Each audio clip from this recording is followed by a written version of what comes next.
Hey everyone, and welcome to another episode of Mind, Body, and Roots. Today I've got the awesome Dr. Rehan Shahid.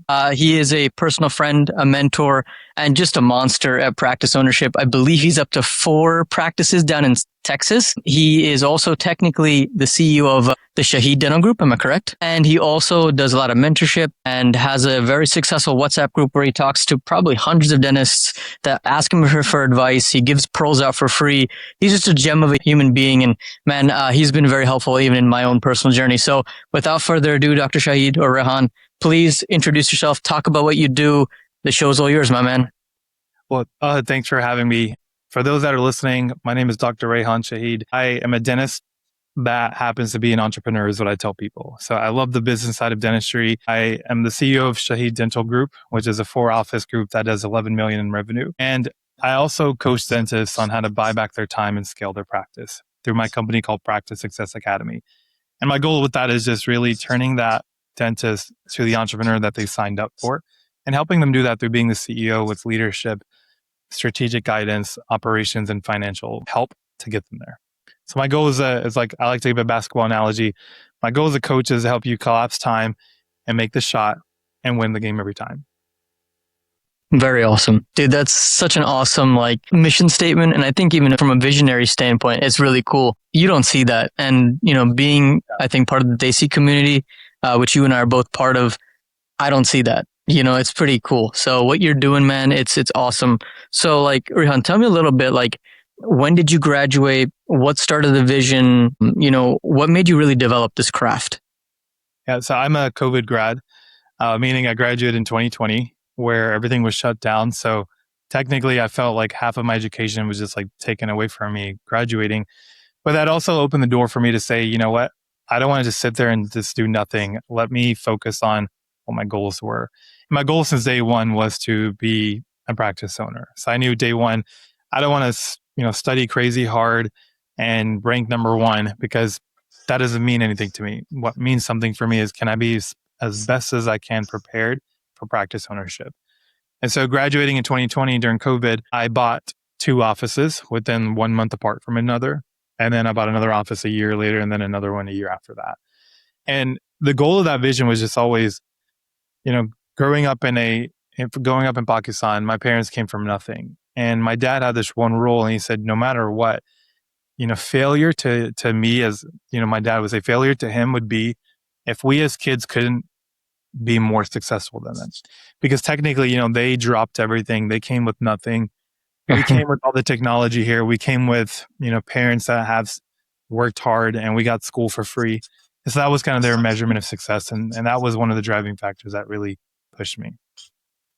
Awesome, dude. That's like your basic, Desi story. It's but there's a beauty in that because same with my parents, my father, nephrologist, dropped everything. He came from England, was in a very successful practice, but was this is just not good. I can do more. And, it's funny you say that because I had a conversation recently with my parents and I was Dad, what was your biggest investment? You don't have apartments or houses or you just have one house you've paid off, you've raised successful kids and all that. And he was my investment was you 3. That's it. I don't care about anything else. You talk about, other ethnicities and they're oh, stock markets and apartments. But for our parents, it was us. And I know that, you and I can both very much successfully state that we stand on the shoulders of giants, and we're very grateful for that. Yeah. And I think it's immigrant mentality is what they say, right? The people that come from immigrant parents, we will out hustle anyone because we are in the grind from parents growing up and we know that work ethic day one. And a lot of people, they may be privileged. They may not feel that they have to work hard. We didn't really get a choice to, right? You had to, if you wanted food on the table, you saw your parents working the whole time. They're not doing 5-hour shifts. They were doing 12-hour shifts and just doing whatever they could to get food on the table. And you don't realize that as you're growing up. But then when you grow up, you're wow, my parents did that. I don't deserve the right to do less. And if they gave it their all, it's my turn to give back to them. And so I think that immigrant mentality is really what helps drive a lot of people, including myself. Yeah. And yourself. Absolutely. Absolutely, man. So, Rehan, you started with 1, 2 pretty much landing the 1-2 sucker punch. What was that like, man? Being a new grad, like, was that stressful? Was it something that you expected to do, having two practices that early on after graduating? Like, what was your mental state like? Tell me a little bit more about that. I mean, it was stressful for sure. Like my goal was to get one, and I have a brother who's also a dentist, and we kind of lucked into getting two because a doctor passed away, and we were like, hey, there's two of us, we could work together and split the time, and you do one office for 2 days, and I'll do that same office, and then we'll rotate, so we get two different experiences. And so we did that, and we made probably every mistake that you could think of. And I'm a big Alex Hormozy fan, for those that don't know Alex Hormozy. And one of the biggest things he always says is like, if you know making mistakes equals learning that lesson and then never repeating it and then becoming successful, day one, go and make as many mistakes as you can. And so reflecting back, I feel like that's what we did, which was make as many mistakes so that way we could just get that t-shirt of experience as fast as we can and then move forward from that. And that's because we were, during COVID, everything shut down. We bought practices. That kind of also helped us because we then had time to slow down to learn what we needed to do from there too. Yeah, that makes sense, man. I mean, and it was an interesting time in dentistry too, because a lot of people were retiring at that point because they realized, hey, like, this is the time because practices are slowing down. We're being forced by external factors to kind of get out of here. But that's always a good thing, man. You take advantage of what, life gives you, and you definitely did that. So good on you. So what is your current status? Do you still practice? Does your brother practice a lot? Like, what's the situation with you and your company? Like, what do you do, and how do you fulfill like your craft part of dentistry?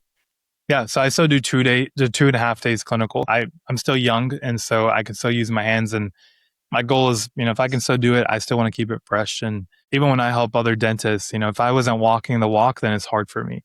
And so my goal was, hey, I still want to be good at what I do. That way I'm able to talk about what I do. And people can then, that way I can walk the walk too.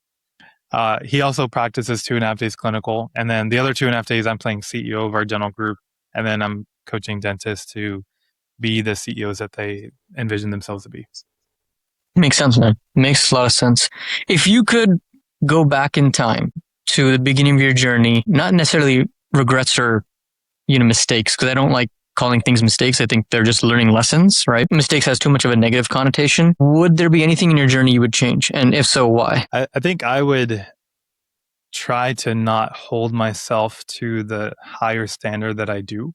Meaning I would give myself grace. Like it's okay to mess up. It's okay to make mistakes and not, kill yourself over it. And like, we're all dentists. We've all received a 1-star review before, right? It happens and you could be perfect.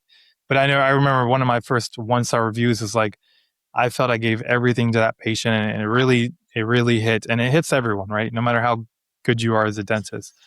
And then I realized like after that, I was like, wow, I see thousands of patients. Having one person say something not good is okay, right? I can move on. And so there was a lot of things that I was aiming for, the perfections that we dentists try to be. And really, if you aim for perfection, then you'll never get where you want to be. But if I can aim just to move the ball forward, and you'll hear me say that often, just move the ball forward every time.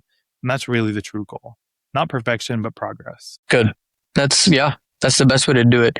And I think the funny thing is, I think because we deal in millimeters and micromillimeters sometimes even, we automatically develop this perfectionism mentality. But the reality is, man, and something I've reflected on quite a bit is that we can't be perfectionists. We can't be perfect. Nothing in this world is perfect because there's a reason why we call it the practice of dentistry. There's always a new way, a new technique, something that we could do better. Clinically, things change, research changes. You just can't be perfect. And I think the most successful dentists and even business people and entrepreneurs, they realize that you can't. And I think something that I've learned over time, me being obviously a perfectionist, being a dentist as well, I used to be like, okay, I got to line up the shot, make it count, make it work, and then I'll adjust. But what I've learned is sometimes it's better to just fire, adjust, aim, and then fire again. And I think I read that in a book, but that's... I mean, that's a, ready, fire, aim.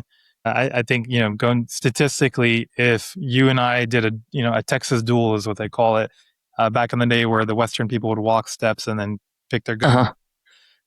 If I ready, fired, and aimed, I would probably miss, but then I'd be able to launch a second shot. Versus if you try to aim it perfectly, you would take so long to get your perfect shot that I would have already got you. And so Yeah. aim gives me more chances of success statistically than trying to aim for perfection and then implementing it. Yeah. And I think you've mentioned that in some of your pearls as well. Sometimes you just have to deep dive, and that's all it takes. And it's kind of cool, man, because I think that's where true growth happens, is when you just fire and you just adjust as things change. And, when it comes to practice ownership, it's not necessarily change, because people and staff, they always say, oh, the new dentist comes in, there's a lot of change. No. I think whatever was built before works because they made money off of it, like in any business. But now what you're doing is you're vying for enhancements because you're enhancing how the practice is run. And I think the verbiage of how we state things, that plays a big, deep, impactful message. And I could be wrong here, but I mean, you run a company, so you would know. But I think verbiage is a huge key factor in how practices move forward and businesses move forward. Yeah, I mean, I think, just the sales aspect of dentistry, right? It's all verbiage. How you're making a patient feel, that's verbiage. The things that we need to do to grow with our teams of leadership, right? That's all verbiage. So I think, if you're listening to the call, if you're going to take away one thing, it's trying to be a better communicator and really nailing that verbiage. I think that out beats any clinical skill set you can ever get. Yeah, absolutely, man. Absolutely. So Rehan, what does the future of the craft look like for you? Are you going to look at getting more practices? Are you going to focus more on coaching and networking? What do the next 5, possibly 10 years look like for you? So for us, the next 5 to 10 year goal is to get more practices. Yeah. It's called a BHAG, big, hairy, audacious goal, which means have a goal so ridiculous that you probably can't get it. And everyone looks at you and is like, no, you just can't do it. But you do it anyway, because not to achieve it, but to get close to it. So my BHAG is to be the $100 million guy. That means I want to be net worth of 100 million. Does that mean I can get there in the next 10 years? Probably not. Like almost 100%. No, I can't do that. But I'm there for the journey, because I know if I aim for that, then I'll get really close in doing that. Kind of the concept of shoot for the moon, and even if you miss, you land among the stars. That quote. And my goal is to have such a big, hairy, audacious goal that wherever I end up being, if I didn't have the goal, I'd be way down here. But because I have that goal, I'm going to be somewhere here close to it. So for me, it's to be the $100 million guy. That's more practices. That is going and doing more coaching, because I'm growing more. And I like to say I'm hungry for success. I'm chasing it. I'm living it. And I just love the journey part of that. Makes sense. That's a very amicable goal. I think you'll get there too. Maybe, like you said, not maybe the 100 million. Maybe you will. Who knows? Only God really knows. But I think if you strive for it every single day and you wake up 1% better, the chance of it goes up exponentially. So you just have to keep working, right? Yeah, and it's a journey that you learn to appreciate, right? It's like those that have or climb mountains, right? You're not going up there just to look at the height of the mountain, right? You can see that on a Google picture. You're going because you love the journey and the adrenaline and everything that led you to that tip of the mountain. Very good. So, Rehan, tell me about something personal outside of dentistry that you like to do that can be related to craft, but doesn't necessarily have to be, but it's something that you enjoy to do. Yeah. I like playing basketball and traveling. That's like my thing. So traveling, there's a book called Die with Zero, and it's a really great book. It's about how even in just religion, you're going to leave this world with nothing. And if you give everything to your work, to making money, you don't take any of it away. So it's about the experiences that you do, the journey that you go, the people that you spend your time with. And that's what Die with Zero is. It really makes you reflect on that. And so for me, that's the reason I like traveling, because I love building those experiences and memories with people that I care with and for, like family and friends. And I love basketball because it's a team sport, and I just love being a part of something bigger than myself. Or that's what we're dedicated for as a practice owner. It's not just us; it's our team that we're leading with too. Yeah, absolutely. Now, basketball-wise, who's your favorite team? I'm old school, so I used to like the Lakers, but now, as they've traded people off, etc., I went to like Lakers, so like the Golden State Warriors, and now it went to the Miami Heat. But I feel like I'm Lakers since day one. Makes sense. Even this more of a that was just my go-to team. But now, Very growing cool. up, I used to watch it, but then my dad was always like, if you're gonna watch people play basketball, why don't you guys just go play it? Right. And we were like, wow, that's such a genius idea. And so now, like, if I'm watching it, it's just a really important game, but we just go play it more now. Yeah, my dad would kind of say the same thing. Is like, go play and then also watch the sport. I'm a big soccer person, so the World Cup means quite a bit to me in watching club. But I love basketball too. But I'm a Celtics fan, man. So we kind of we're head to head warriors, man. Celtics are a good team too. Yeah. Traveling wise, you said that. What's been the most awesome and most stimulating place you've been to, and what's on the horizon for you? Well, on the horizon, I'm going to Costa Rica in 2 weeks. Okay. It'll be fun. It's a bros trip. So we're just, a bunch of guys just going and having fun. The most important trip for me, I'm Muslim by religion. And so just going to Hajj and Umrah for me, that's a pilgrimage that we do. It's always been humbling. And I like to say it really refreshes your life's goal and what's important versus not. And so for me, that's always something I look forward to. Awesome. Wait, when did you go to Hajj and Umrah? Out of curiosity. First time Hajj was 2010, and then I just went last year for Hajj again. And so, mashallah, nice. This year, my goal is to try to go to Umrah every other year. And so this year, inshallah, I'll go to in November timeframe. Inshallah, man, that's an awesome goal. I mean, I went to Umrah for the first time, 23, and you're right, man. Like being Muslim, it's a blessing. It really, it's like I think someone asked me once, how if you could describe the experience in just one sentence, how was it? And I was like, it's like taking a bath, right? It's like you just feel, you walk out so clean and refreshed, and just everything is like revitalized. You feel alive again, and I feel like I have to go multiple times, every other year or as much as I can, just to feel that again. And I think we live in an environment where it's not the dominant religion here, and so there's all the variables and external factors that can, in theory, take away that deen or that faith from you. And so it's nice to be embedded in an environment where everyone around you is living and breathing it too. Absolutely. And I might challenge you here, but I'd love to hear your thoughts on this.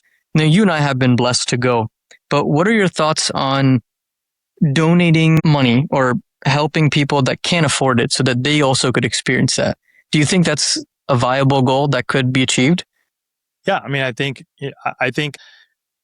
the airplane thing, put your mask on first before you can put it on someone else so you can breathe through them. If you haven't done it before, then I don't think you would ever appreciate what it means for someone else. And so that would be my thing for people. Like, the act of donating, that is the most beautiful thing, but you will never get to appreciate how beautiful it is until you've done it yourself. Correct. Go and experience it yourself first. And then when you feel that, then you're not going to donate one Umrah ticket to someone. You'll donate 2 or 3 because now you've experienced it. Yeah. And it's funny that you say it like that, because, I think that airplane analogy is very true. And this is a compliment to you actually as well. I see that in your pearls, and I know we kind of talked about it. Like, you give a lot of very good advice to people. I don't know if all of them read it. I do attentively, and I made a whole Claude file on it because I found it very useful.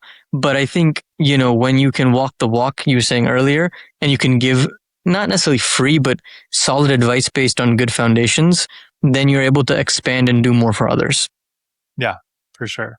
I think if you experience it first, then it just becomes more valuable to you and for everyone else around you too.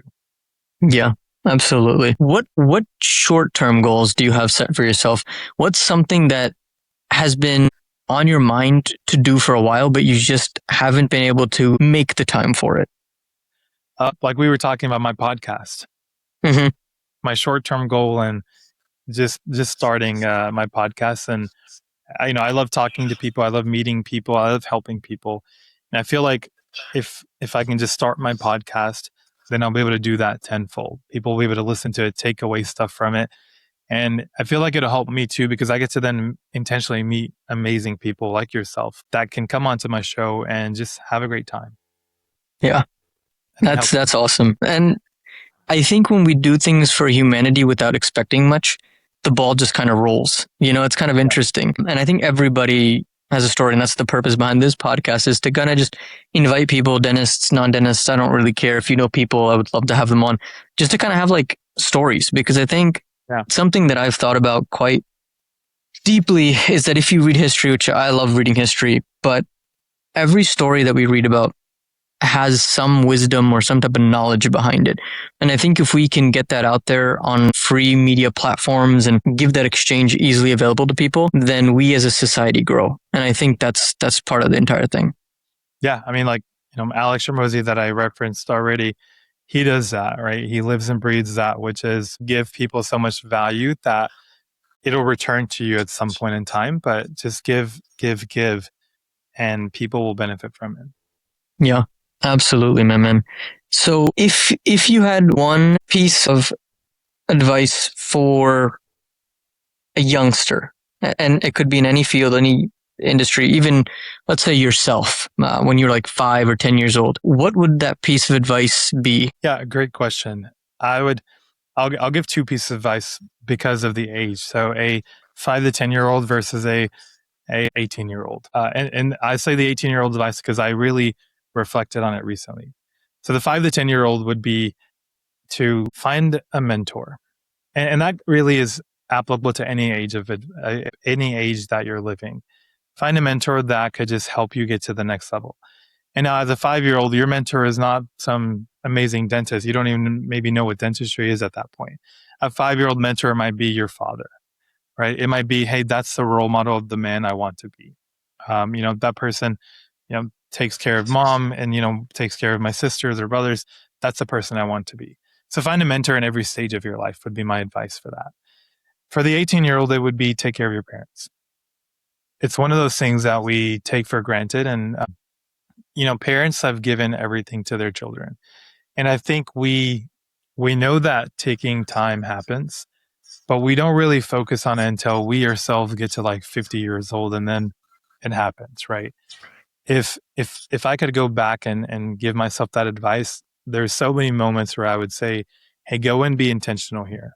Go and spend that extra moment. Go and spend that extra time, because you never know when that time's out there. And I think we can all appreciate that. And I don't think we ever got to really sit down to our parents and say, hey, thank you for leaving your home country for purely unselfish reasons just for us kids, right? And I think they deserve to hear that more often than not. That's very, very good advice, and very deep and mind enabling, because I think sometimes we don't sit there and reflect with ourselves. I think in today's society with hyperconnectivity and social media, it's sometimes hard to sit back and reflect. And then that's some good advice, my friend. Yeah. And I just, I recently learned that too. I have a 1.5-year-old son, and when I look at him and I understand all the struggles my own parents went through, and I realized wow, I took a lot of that for granted, and it really helps you. And I think maybe it takes it to where when you become a father, you really start appreciating all those sacrifices that they did. And, just the other day I was working hard and I was super tired, and my son came to me and was just like, if you want to spend time with me. And I realized man, my dad worked harder than I did, and he still managed to spend time. And, now if he needs something, I may be like, oh, I'm a little busy, but reflecting that now, I realized I have to make time always. That's my number one priority. That's why we're doing what we're doing, right? We're not doing it for the money. We're doing it because we want to have more time to spend with our loved ones. And money just helps get a little of that time back. It gives you choice, man. And people say money's evil, money's good, but it just gives you choice, right? And what I've learned from my father, and then reading, obviously, money at the end of the day is a reflection of who you are, right? If you're a good human being, good, whatever that might be to you, or if you're a bad person, whatever, it just shows your foundation, right? And if your parents or my parents or whomever's parents teach us with a strong foundation, then we use money as a tool, for example, in this case, to do what we were always taught at baseline, But at the end of the day, I think that it just falls down to what you decide to do with it. And sometimes people take money more aggressively and they hang on and cling to it when at the end of the day, none of it really matters. We all get buried 6 feet in the ground, Yeah, exactly. Yeah. So, Rehan, let's shift gears a bit.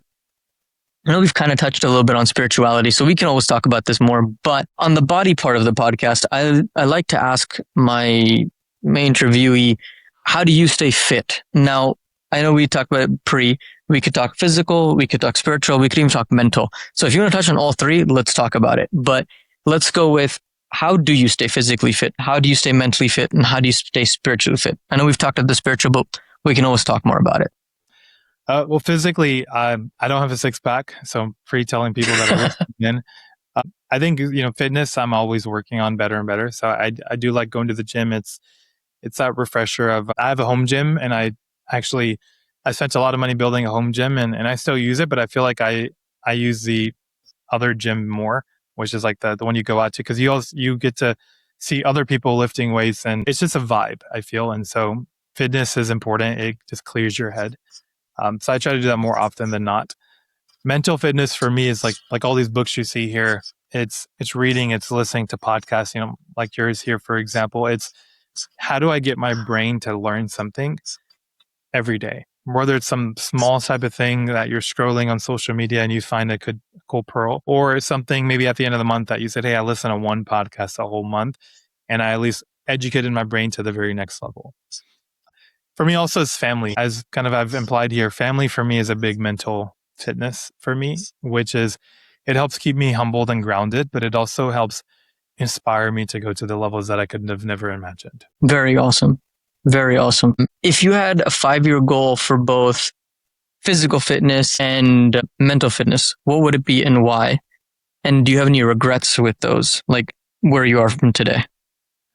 Physical fitness would never be to get a six pack, because at least for me, we all want the six pack. It looks cool, but I know being Pakistani, I would never be able to maintain it. Right. We just have a lot of oil in our foods, but it would be to be fit enough to where I could still look good in the mirror, just see my discipline. Because money can buy you anything, but it cannot buy you discipline. And so that the people that have a six pack, I really respect those people, because it took, very intentional discipline and execution every day for a long period of time with zero reward to get there. So that would be my 5-year goal, to get, maybe to the level of a 4-pack. That way I can enjoy life too, but then, really value that I have put in a lot of work to get here. Mental fitness for me, my 5-year goal would be to make sure I'm always happy, right? Whatever we're doing, like you said, life is so busy that you don't know what you don't get to feel until the very end of it. And I feel like we take a lot of things for granted, and the busyness of life really takes us away from the opportunity to really ask yourself in the mirror, hey, am I happy or do I just exist? And I feel my 5-year goal would be I am happy now, but it's to stay happy always. Very good. Now, happiness. Let's touch on that a little bit. What are your thoughts on it? Is that an internal validation? Is that external? What have you read, or what have you deduced about happiness? It's not what I've read, it's what I've felt, I'll say. Mm-hmm. And it's both internal and external. So imagine a person that's not happy. The people that are around that person, they feel it. And so, because happiness it's a feeling, and I personally believe it's a contagious feeling. If you're laughing, for example, I'm going to laugh because I'm going to see you smile, and it's just going to, it'll be contagious, right? But if I'm upset, then naturally you're going to become not as happy around me. And so I feel like for me, happiness is contagious, and I just want to be that optimistic person every time and surround myself with people like that every time. And that's the reason that's so important to me.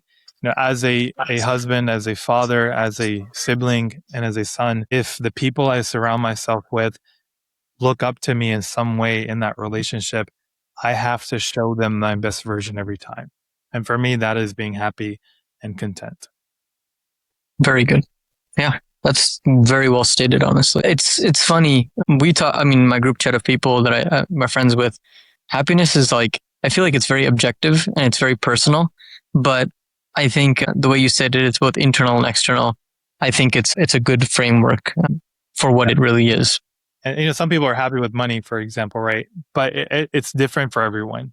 And I think everyone there's layers of happiness too. It's not like one layer. And sometimes money is required to take that trip that you've always wanted to. And now because you did it, you bonded with people and you became happier, right? And so there's layers to that happiness, and there's all these ingredients to that happiness that make it and it's different for everyone. It makes sense. It makes sense. Spirituality, I know we kind of touched on it earlier in the podcast. How has that influenced you to get to where you are today? What are some things that it has taught you?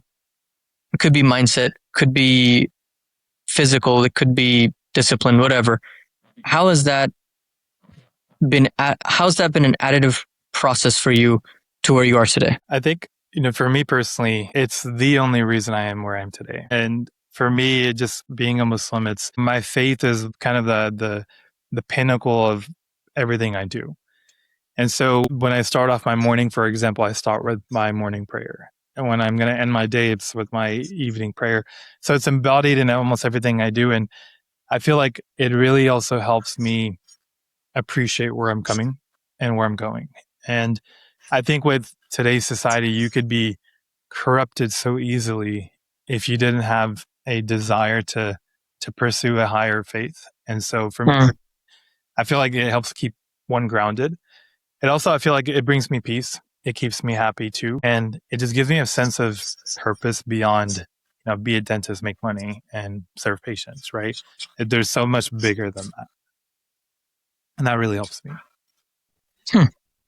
Do you think in today's society that social media has downplayed the importance of faith or religion, or has it increased it? What have you observed?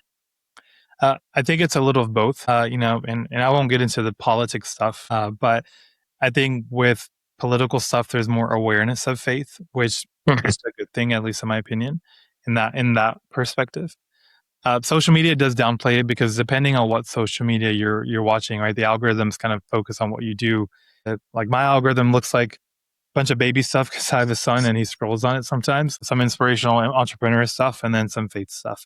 And that really kind of pictures what I live and breathe here. But I do think the people that you're around to help increase or decrease your faith, right? You've heard the phrase, you are who you hang out with. Growing up, we were just blessed to where we didn't have a mosque near us. And so we had to drive an hour away to pray.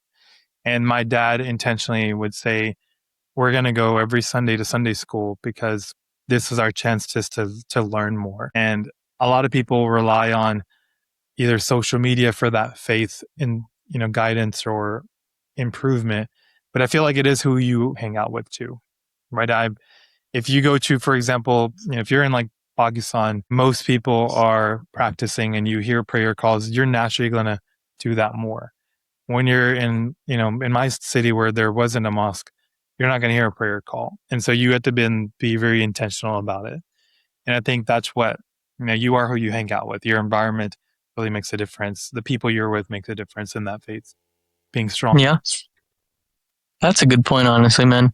But, the one thing that I've also found funny is that although it's good for constant exposure, I've also seen people in Pakistan, because my wife's from Pakistan, she's even told me that, like, although the daily exposure is nice, there are people that actually turn away from faith because of that constant daily exposure. And the people that actually don't have it, like there's a scarcity to it, and they end up finding it on their own, they fall more deeply in love with faith. So what are your thoughts on that?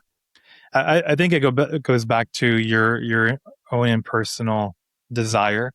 I think to the core, we all as humans want to be better. To the core, simplified version of us, we all want to improve and grow and be satisfied and serve a higher purpose in what we're doing, right? I don't think personally we're born to just go and make money, do a job, eat, and then live. I think it's more than that. And so everyone has their ways of faith. I don't think there's any wrong. There's no one that does more or less, but everyone has their own level of that. And if they feel that's the level that they're comfortable with, then, we're not the judge. Yeah. That's the way they can give at that moment in time. then it's up to them to hopefully live up to that. And then for God to give them more faith back to then bring them closer. That would be Fair. what I feel. Yeah, that's very well stated, actually. So transitioning from that, Rehan, I know you mainly grew up in Texas. Am I right in saying that? Raised in Texas. Yeah. Where exactly? A small town called Mount Pleasant, which no one knows where it is. And so I just say close to Dallas. So 2 hours from Dallas is Mount Pleasant. Very cool. So let's talk about your roots now, the final part of the podcast. What was it like growing up in Mount Pleasant? I know that you have an office there, like you said, but is it kind of surreal that now that you own an office and you're able to give back to that community, has it made living there in that place worth it? You know, going back and doing all that? Yeah, so we're in a small town, and that means everyone knows everyone pretty much. And so being able to have patients that were my teachers, right, that were people that have seen me literally in a diaper before, it's very humbling because I get to tell them, hey, I'm here because you were a part of that journey. And so the way we give back to our community means a lot more because those that were there, now they're all older, but those that were there got to see us from literally zero all the way to where we are now. And it's a beautiful thing because to them, it looks like time flight in a second. And they got to see that beginning and where we are now journeying. And so I feel it's really humbling for us to be able to be here still to support the community that raised us. Very cool. So what was it like growing up in Mount Pleasant in like the 90s and early 2000s? I mean, it was, just more colorful than it is today, right? Even McDonald's are now more gray than like the slides and everything, but it was fun. I think we all, part of us always wants to kind of reflect back and enjoy the more colorful era of life. And it was a beautiful place. Like my parents, we had they're at a gas station, and we pretty much were raised inside a gas station. Both of my parents had to work. And so, believe it or not, I knew how to do banking by the age of 8, which is crazy. But my dad didn't know that much English. So it was like, you kind of have to learn banking because I don't know how to do it. And so he had to teach me, and he had to have people teach me. So me and my siblings, we kind of learned how to run the gas station by the age of 8. Wow. And so it was very nice. And that's the reason most of our community knew us because, when you came to our gas station, I was the 8-year-old guy at the register, ringing up your stuff, not my dad who was just watching in the background because he was trying to instill that hard work ethic right then and there. So, but it was fun. I enjoyed, I don't have any regrets growing up. I think if I had to have one regret, it would be not retiring my parents faster. Yeah, that's a good goal. Give me three things you learned from basically being able to operate a gas station at like 8 or 10 years old, roughly. What are three key core messages or key takeaways for you that you've learned because of, being so early involved in your parents' business? Well, I wish every dentist operated a gas station because you just learn so much. One, customer service. Like every single day, you're dealing with hundreds of people, way more than a dentist does. And so you had to be really good at customer service. Number two, I learned how to sell because we would sell other things in our gas station like T-shirts and stuff like that. And that was the extra money that, if we purely relied on selling chips or gas, then you didn't make much money. And so we had to sell like necklaces, T-shirts, handbags, wallets, like, all these other extra things. And every single customer that walked in was a customer. We were like, all right, I'm going to go get that person. I'm going to sell them something. And we really got to practice that over and over again. And we became really good at it. And so, my brother and I, we would tell people like, we're really good at sales because we learned it for like years and we got to practice it for years. The third thing would just be the work ethic behind it. My mom would show up at 7 a.m. and would leave at midnight. And so it was 16-hour shifts. And growing up, we couldn't stay at the house by ourselves. So we had to go at 7 a.m. and then come back at midnight too. We had a couch there and we pretty much like stayed there. That was like our second home. And I think the work ethic that we learned just from seeing our parents do it over and over again, and then we did it ourselves, it made dentistry easy. It made just education was easy because we were like, well, hey, what we just saw from my parents, they did the hardest thing ever. Everything else in comparison is easy. And that I think made everything else that we pursued in retrospect easier because of that lesson we saw. Very interesting. Now, do you guys still own the gas station or gas stations? My first paycheck as a dentist was to my parents, and same as my brothers. And our gift to our parents was, here's a check of my first job, and now you're officially going to retire from Wow. the relationship.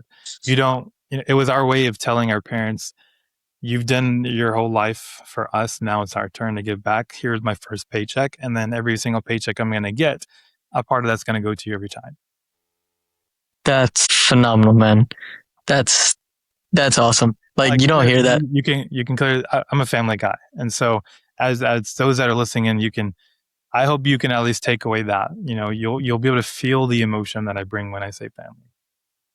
Yeah. Very nice. Now, do your parents still live in Mount Pleasant? Where do they live currently? We live in a joint household, so they still live with us, and we're blessed to have them live. They're actually in Germany right now taking a vacation. And so me and my brother, we they're retired now, and we tell them, hey, every quarter, go enjoy life. You've earned it. Yeah. That's phenomenal, man.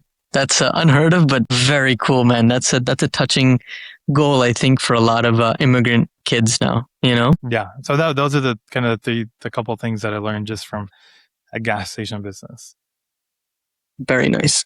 One thing that I actually forgot to mention, it doesn't necessarily have to do with the roots, but it kind of came to me as you were talking about, businesses and stuff. What is your thoughts on debt and debt in both a good and a bad sense? Because obviously you've bought practices, you probably had some student loans. I at least from what I can tell, but I could be wrong. What are your thoughts on all of these things? Because a lot of dentists and even business people, they're always afraid of debt and collapsing on it and all these things. What do you think is the best way to approach debt? Is there a way to think about it differently? Was this something that you learned from running a gas station business? I know it's a very loaded question, but what are your thoughts? I think there's good debt and there's bad debt, and just depending on how you manage it. And if you already have a bunch of debt already and you're past, you can't pay your bills, don't take on more, right? Go and work on paying that off. But use good debt to leverage growth is important. To think about, for example, our dental school loan, most people had a loan, and including myself, I had to take a loan for that. That's called good debt. I took on debt to invest in myself. I got better to pay that off, and now I make more because of that. And so that is an example of good debt. If you're going to buy a practice, most people have to take a loan for that, take that debt on. But the goal is that debt taking on, you're going to 10x it. And so there's good debt in that sense. I like to make it the math easy. So think if you had to take for example, $1 million loan, that's like $10K a month in payment. Basically, or it's like 10% you pay, basically, roughly math. And if you can afford that, then that means you can take the debt as long as you can afford the payment of it back per month, whatever that ends up being. And so that's how I like to look at debt too. If I had to take a $300K loan, that's $3,000 a month in a payment back in theory. If I can do that, then I can take that good debt on. If that debt was going to move the ball for me some way. But if I was going to take it to build my office to make it look cooler, then that's not worth it. The debt should be giving you some sort of ROI back. Fair. That's fair. As a multi-practice owner, I have to leverage debt, right? I have to, to buy more, I have to either do that through debt with banks or debt with partners or debt with, whatever that looks like. And so it just also depends on your level of growth and what you want to do. But there's a fine balance of that too. Makes sense. Makes sense. Another question that, as you were talking, kind of crossed my mind. But, and I ask you because you obviously coach a lot of people and you run a lot of practices. What are your thoughts on the importance of relationships with people? How is it important? Why is it important? And has it personally brought you success? Yeah. Your net worth is your network. You might have heard that quote before. Or proximity is power. And what that means is the more relationships you build, then the more successful you become. And I'm a strong believer of that. I just went to a conference called Dicoma. The entire conference's base foundation is networking, that AKA building relationships with every single person you meet. And so I think those are one of the key ingredients to success. Because if I want to be a dentist, at some point I'm going to need to hire an associate. If I know that, I'm only going to do that through my relationships or through the people I know It's rare to just throw in a job in Indeed and find that. The higher level positions that we look for, those are non-Indeed jobs, for example. If I need to get more depth and I can't get it from a bank, well, if I know people at the bank, then that'll help make that faster. And so I'm a big believer of relationships are a key ingredient in success. Makes sense. Both personally. Makes sense. Very cool. One other topic that I know we touched on traveling, but I think you and I had a conversation about this maybe a while ago, but you had said something about maximizing your time away from the business. What are your current thoughts on that? And what were your initial thoughts on that? And how has that changed how you practice and how you run your business? I think my thought process has been the same since day one. I never became a dentist to sit in the chair the whole time, every day, forever. My goal was I'm the entrepreneur that happens to be a dentist. I, of course, want to help serve patients and help treat people, but to do that the most effectively, I can do that at scale, right? And so that was my intention behind that. And so for me, because I work 2.5 days clinically, my other 2.5 days are growing my business, growing myself, growing the people that I'm coaching. And if you're a dentist that works in the business the entire time, then you never get a chance to work on the business. And that's very important because you can't, if you're 8 to 5 doing dentistry, then where does the working on the business come in? For most people, that's after hours and you end up taking time away from your family to do so. I never want to be that person. So 8 to 5 is my goal. I never want to do 5 to 9 away from family because that's technically their time, right? And so I don't want to rob my family's time for my selfish reason of growing myself. And so that was my rule. If I want to work on my business, I have to carve out time on a business day to do so. So for dentists that are trying to do that, pick half an afternoon and start there, right? That afternoon, just, close or maybe just have hygiene but without the exams, right? Just SRPs or whatever. Choose one day. Or if you're not working days and it's Friday for you, have intentional time that you're working growing the business rather than working in the business, right? Have your CEO day, and that really helps move faster. Makes sense. And Makes a lot of sense. Already, but they do it on the weekend or they do it after hours, and you just can't be as productive as you would imagine versus doing it on a business day. Yeah. So what do you recommend someone do to carve out time? Do you recommend after work, or do you recommend one day out of the weekend, or do you recommend a little bit at a time? Like, how do you do it?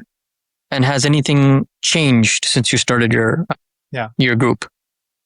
So when I did it the first time, I did it an afternoon. And, most dentists, the feedback or pushback is, well, if I close an afternoon, then I lose production. So I used to do 8K a day, and I closed the afternoon and we started doing 12K a day. So it was ironic. I'd worked half of the time less, and we increased our production by 50% on those days. And that's because, one, everything got condensed, so we did more. We were faster. We just became more productive versus busy. A lot of dentists are busy, but they're not productive. And my business also grew because then I was able to figure out, well, okay, I want the schedule to be better. Your team member is not going to go and intentionally think of how to make the schedule better. That's your job. So, but if you're working 8 to 5, you don't get a chance to do that. You don't get a chance to think of your marketing strategies. You don't get a chance to go over your P&Ls. You don't get a chance to figure out, how do I double my business? How do I 10x my business?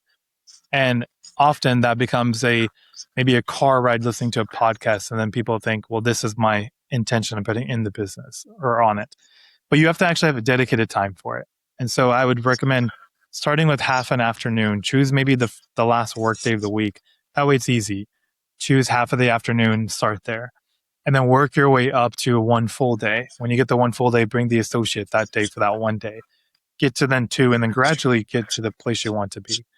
I did that for half a day, and then I'm now at 2.5 days. And I don't want to do more yet because I still enjoy the clinical side. But, after I get practice number 5, 6, or 7, I'd probably get out clinical and just stay one day just to keep my hands in the game. That's awesome, man. I really appreciate the insights that you've given. So I don't want to take up too much of your time, and I kind of want to start wrapping it up a bit. But these are questions I always ask my audience. Not sure if you've seen an episode before, but what is your legacy, Rehan? What do you want to be remembered for or remembered by? It's to 2 different audiences, I guess I'd say. To my family and loved ones versus to dentists and people that know me or community, etc. To my family and loved ones, it's always, I want to be the guy that they could always have come to, that they knew, hey, if I go to this person, he will always give, and give. And whether it's my future grandkids that want money, I'm going to give. Whether it's my parents that want time and energy and experiences, I'm going to give. Whether it's my son or my wife or my siblings that just want more of me, I'm going to try to give that in any way I can. So I want to be known as a giver. That's my legacy I want to leave with them. With my, my dental audience, my professional audience, it's to build the empire of me, right? What I said, the $100 million guy, it's to build that empire of this business person that it was able to build something while also helping others do the same thing. So I want to be able Makes sense. serve as that example. Makes sense. So Rehan, when you pass away, because we all do, what do you want it to say on your tombstone and why? That's a hard question. I guess I would want it to say something close to, this is a person that always gave his all to always the people that he loved. Very good. Something. I love it. I love it. Now, my last question, well, almost last question. Who is Rehan in one word? And you can't use giver. Yeah. Taker. It would be, I guess, family person. So that, I think that just, I start there and I go and expand from that. Very good. That's pretty much it. But usually one last thing I will ask of you, is there any parting advice, general advice for anyone listening, like a pearl, something that you already do, that you have for anyone that's listening to this? If I could give one parting advice, it would be to appreciate the gain. There's a book called The Gap and the Gain, and it's to appreciate where you come. And like we talked about earlier, there's so much we accomplish in life and we take it for granted. Anything, personal stuff, professional stuff. Spend some intentional time, right? You've heard the phrase, smell the roses or smell the flowers. Spend intentional time just appreciating where you've come. Look back, see where you were, look at where you are now, and learn to appreciate that with intention. I love it. I love it. Well, Rehan, thank you so much for your time, man. I appreciate it. It was great to have you on. I'm hoping that we can do future episodes too, man. This is really, really insightful. Yeah, thanks for having me, Ahad. Anytime, man. And to my audience, thank you again for tuning in another episode of Mind, Body, and Roots. Until next time, my friends, be well.